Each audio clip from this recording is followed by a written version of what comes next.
All right, that is all from us, everyone. Thank you so much for tuning in. I'll see you tomorrow, 9 a.m., right here again on Portland CW. But Portland Playhouse is taking us out with a performance of the Sounds of Afrolitical Movement.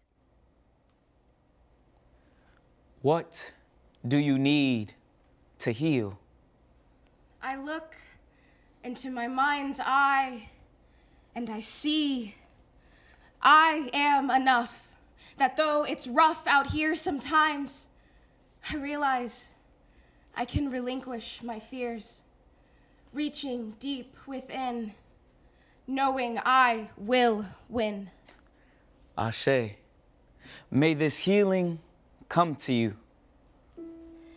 From wherever you are, from whoever you are, no right, no wrong, no explanations needed,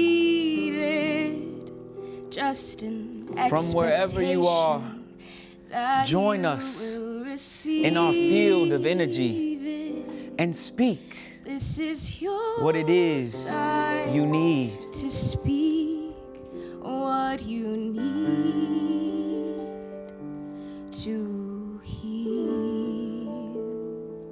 What do you need to heal?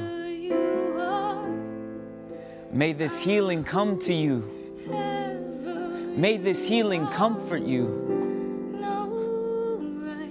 What happens when we are still? When we allow ourselves to feel all of the things that we've been running from, to remember what it is we've been living for, to know and be healed.